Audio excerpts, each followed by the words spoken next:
के शिवपुर नाम के एक नगर में यशकिंतु राजा का राज हुआ करता था। वो बहुत साहसी और बलवान था। शादी के सालों बाद पत्नी चंद्रप्रभा से उसे एक बेटी शशिप्रभा हुई। समय के साथ साथ बेटी जवान हुई, जिसकी सुंदरता की चर्चा हर जगह थी। एक दिन राजा अपनी पत्नी और बेटी के साथ बसंत ऋतु उत्सव देखने के लिए गए। उसी उत्सव में एक धनी ब्राह्मण का बेटा मनस्वामी भी आया था। उसने बसंत उत्सव में जैसे ही राजा की बेटी शशिप्रभा को देखा तो उसे पहली नजर में उससे प्यार हो गया। इसी बीच एक हाथी तेजी से राजकुमारी की ओर भाग कर आने लगा। शशिप्रभा की रक्षा में तैनात सभी सैनिक मत वाले हाथी से भयभीत होकर भाग गए।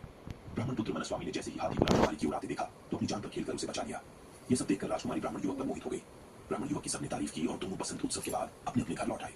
राजमहल में शशिप्रभा का बुरा हाल था। वो अपनी जान बचाने वाले ब्राह्मण की याद में खोई रहने लगी। दूसरी ओर ब्राह्मण युवक भी शशिप्रभा से दोबारा मिलने के लिए बेचैन था। राजकुमारी से मुलाकात कैसे हो, ये सोचते सोचते वो एक सिद्ध पुरुष के पास पहुंच गया। मनस्वामी ने अपने मन का सारा हाल उसे बताया।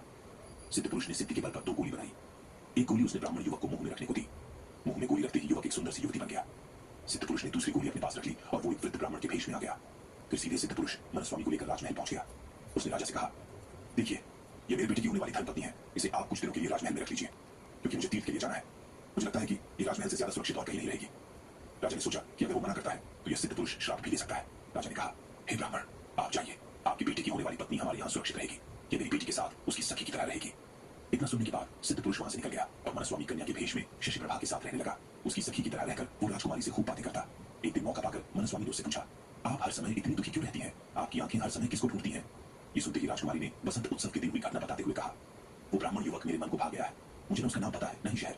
मैं हरदम यही सोचती हूँ कि उससे भेंट कैसे होगी। शशिप्रभा के मन की सारी बात जानकर स्त्री भेष में मौजूद मनस्वामी बहुत खुश हुआ। उसने राजकुमारी से कहा, सखी, मैं तुम्हें उस ब्राह्मण युवक से मिला सकती हूँ।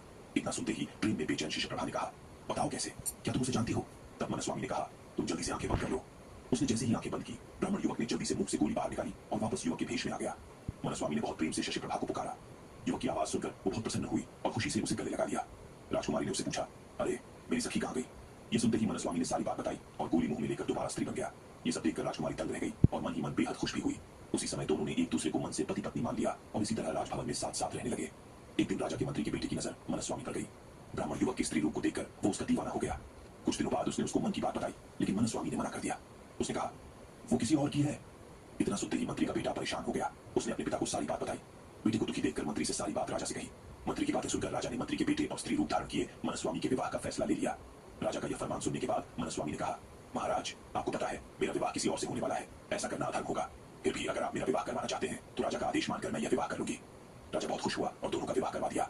विवाह होते ही मनस्वामी ने मंत्री पुत्र से कहा, तुम्हारी जिद की वजह से मेरा विवाह तुम्हारे साथ हुआ है, वरना मैं किसी और से विवाह करने के लिए इस राज्य में आई थी।